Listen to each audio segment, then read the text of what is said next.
So again, our topic dito sa training na to is how to blog and actually make money. Paano mo ba gagamitin yung iyong impact instrument blog to make money or to earn money by selling products or by offering affiliate products. Okay? So, ang isang konsepto na gusto kong ituro sa inyo, no, para magawa nyo yan, yung ano na yan, yung intention na yan, no, make money using your blog, ay tinatawag na blogging with a purpose. Kailangan alam mo yung purpose o yung magiging papel na gagampanan ng iyong blog para mag-work siya, no, para magawa mong kumita. Okay? And gusto kong gawin mo ay isipin mo na yung magiging blog mo or yung existing blog mo ngayon sa impact instrument ay para yang TV station. Sino sa inyo nakapanood na ng TV once in their life? Sige, syempre tayong lahat, no? Almost all of us, no? Nakapanood na ng TV, no? And yung blog mo is like a TV station. And here's why. Your blog is like a TV station. 'Di ba? Ang TV station kailangan niya makapag-attract ng mga audience. Okay? At ginagawa nila yon, they do it by using TV shows, no? Yung mga napapanood natin sa TV, yung mga game show ng Itbulaga, 'di ba? May mga game shows diyan. And ginagawa din nila yon using teleseries, telenovelas, no, yung mga balita, etc. Yun yung way na ginagamit nila para makapag-attract ng mga audience. Tapos, kapag nanonood na yung mga audience na yon sa TV station nila, because of the TV shows, dun nila papakitaan ng mga advertisements yung mga nanonood. And that's how they make money. Dun sila kumikita ng pera, na binabayaran sila ng mga company na nag-advertise sa kanila. Parang ganyan yung magiging purpose ng iyong blog, no? Paano mo gagawin yon? Ganito lang, napakasimple. Yung blog mo, syempre kailangan din makapag-attract niyan ng mga readers and visitors, 'di ba? At magagawa mo 'yon by using content. No, ano yung mga content? Yun yung mga posts, yun yung mga articles, yun yung mga videos na ipapublish mo sa iyong blog. Pagkatapos, kapag ando na sila sa blog mo, no, pag meron ka ng mga readers, no, doon mo na pwedeng i-expose o doon mo na sila pwedeng pakitaan at i-introduce sa iyong mga offers. Siyempre, doon sa mga offers mo, doon sa mga products na binibenta mo, doon sa mga service na inaalok mo, doon sa mga affiliate products na pinopromote mo, doon ka kikita ng pera, 'di ba? Pag may bumili na. Okay? Doon ka actually kikita kapag meron nang bumili. Okay? Pero gagamitin mo lang yung blog again to attract readers. And magagawa mo yon using your content. Okay? So, kung i-compare natin siya sa TV station, ganyan lang siya, napakasimple. TV station, meron silang audience. Ikaw, yung blog mo, merong readers and visitors. Yan yung equivalent niyan. Okay? At magagawa mo mong ma-attract yung audience mo using blog content. Sa TV naman, ginagamitan nila ng TV shows. Okay? And then sa TV, they make money using advertisement, and ikaw by selling your offers. Okay, so ngayon, ang first na question na gusto kong isipin mo at sagutin mo, no, ay ito. What are you going to offer your readers and visitors for you to make money? Ano yung i-offer mo sa mga taong bibisita later sa iyong blog para magawa mong kumita ng pera? No, kailangan meron kang ibibenta, something to promote, something to offer. No, kasi kapag pinapapunta mo lang sila sa blog, no, wala ka namang i-offer, wala ka namang products na i-recommend sa kanila, hindi ka talaga kikita. Actually, yun yung isa sa mga big mistake na nagawa ko nung nagsisimula pa lang ako. Blog lang ako ng blog, wala akong ino-offer, wala akong binibenta. Siyempre, hindi ako kumita. So ikaw, ano yung i-offer mo? If you are part of any affiliate program like Unity Network, pwede kang mag-start doon. Kaya naman, pwede kang pumunta sa mga affiliate websites no? Na at hamanap ka doon ng ano, no, ng mga products na ipopromote. Kaya naman kung meron kang service, no? Kung meron kang service na gustong i-offer, for example, nag-offer ka ng consulting, no? Nag-offer ka ng coaching, o kaya naman nagbebenta ka ng bahay. Kung for example, real estate agent ka, no? So, yan ang unang tanong na kailangan mong masagot. Hindi ka kikita hanggat wala ka ng offer. Now, what are you going to offer your readers and visitors for you to make money? So sa inyo, alam niyo na ba yung sagot dyan? Okay? Alam niyo na ba yung sagot dyan? Dapat alam niyo. Okay? So, next question na gusto kong itanong ay, who are the type of people, no? Leaders or readers and visitors do you want to attract? Actually, ang much better na questions na kailangan mong sagutin, no? Na question na kailangan mong sagutin ay ito. Yung pangalawa, who are the type of people that are most likely to buy your offer? Sino sa tingin mo yung mga tipo ng tao na tingin mo ay bibili nung iyong offer, nung iyong product, nung iyong service? Sino kaya sila? No? Alam mo na ba kung sino? So, isusulat mo yan later sa papel. O kaya kung may papel ka ngayon, may ballpen at paper ka ngayon, pwede mo na isulat yan. Okay? And pangatlong question, what type of blog contents, no? Anong mga klaseng article, anong mga klaseng blog posts or videos ang sa tingin mong makakapag-attract, no? Nung mga tao na yon, no? Ng mga target readers mo na yon. Okay, and remember this. Remember this, guys, People watch TV because of the shows, no? Tayo mga tao, nanonood tayo ng TV hindi dahil sa commercial, no? Hindi dahil gusto nating manood lang ng TV. No, actually, humaharap tayo sa television, no? At least most people, no? Humaharap sa television para panoorin yung mga palabas. 'Di ba? Imagine mo yung TV puro commercial lang. Tingin mo may manonood pa? Wala na. Okay? Most people nanonood, no, nag-tune in sa isang TV station ay dahil doon sa mga palabas. Okay? So ikaw din, yun din yung dapat mong pagkatandaan sa iyong pagbablog, okay? Sa iyong pagma-market online actually, no? Hindi lang sa pagbablog. People will visit your blog, okay? Because of your contents. Okay? Malinaw ba 'yon? Okay, so ngayon, basically, ang purpose ng iyong blog, no?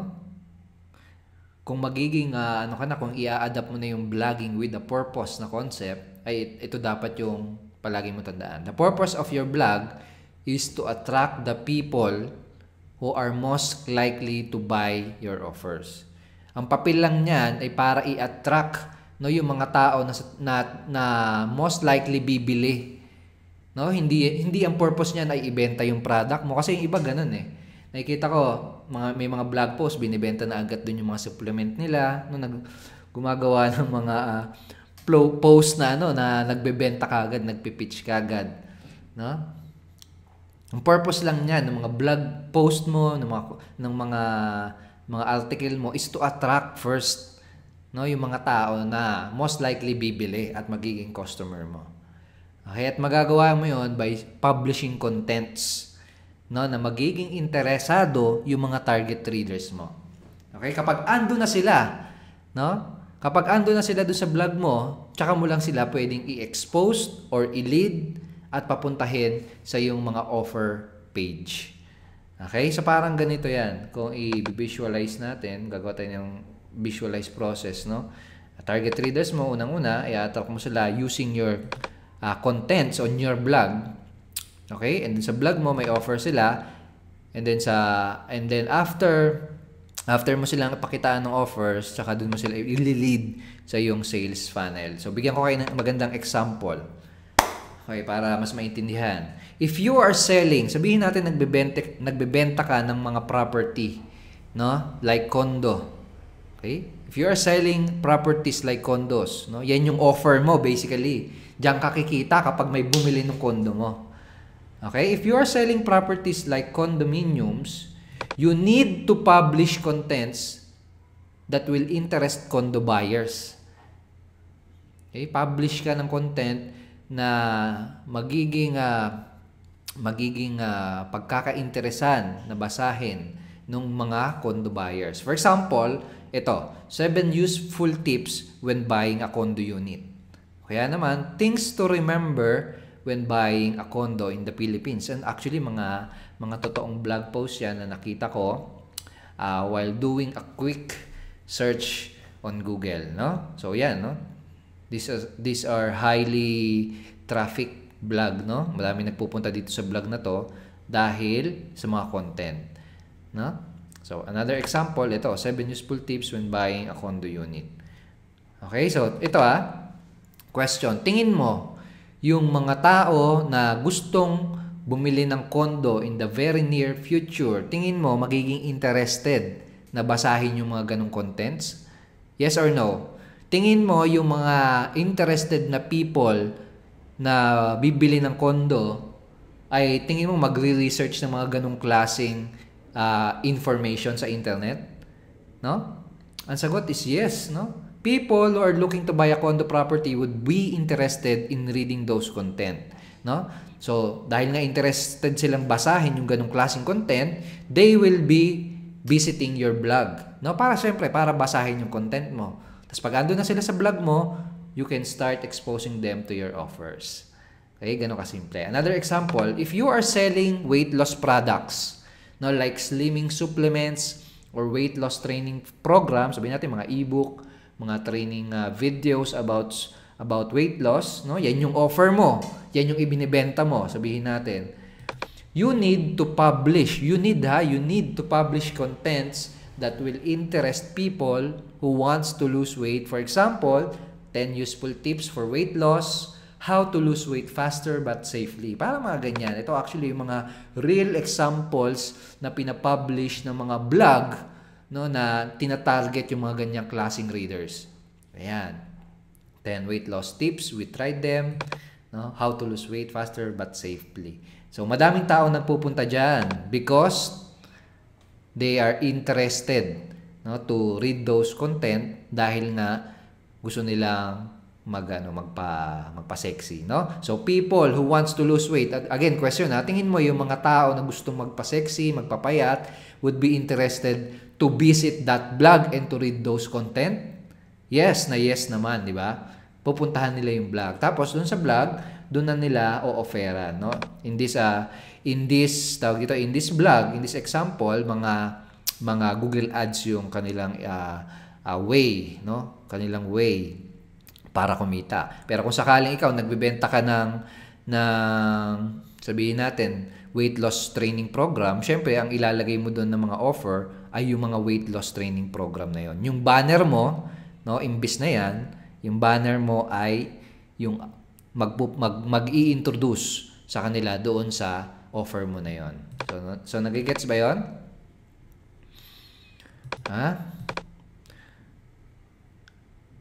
First time attending. Okay. So next example, if you are selling, no, if you are selling a BizOp or business opportunity or make money online program, so mga online MLM, basically yan yung offer mo. Yan yung i-offer mo para kumita ka ng pera, di ba? If you are selling this type of offer, no, you need to publish contents that will interest people who wants to make money with an online business. Na magpapublish ka ng mga content na gugustuhin basahin ng mga tao na gustong kumita ng pera sa internet with an online business. For example, 18 ways to make money online, how to build your MLM business online, para mga ganyan. Ito yung mga real examples na nag-gather natin during a quick Google search. How to build your MLM online in 60 days, 18 internet business ideas to make money online. Ito sa Pilipinas, no? Work from home and make money online in Philippines, legit ways. Ang daming nagpupunta dyan, daming comments na nakita ko. 3 major ways to make money online in the Philippines, etc. No? So, ganyan yung mga klase ng mga contents na ipapublish mo. Dahil ito, question again, tingin mo yung mga tao na gustong kumita sa internet, o gustong kumita ng extra income, tingin mo, magkakaroon sila ng interest, mag-e-effort sila para puntahan yung vlog mo, para basahin yung mga contents na yon? Ano sa tingin mo? Yes or no?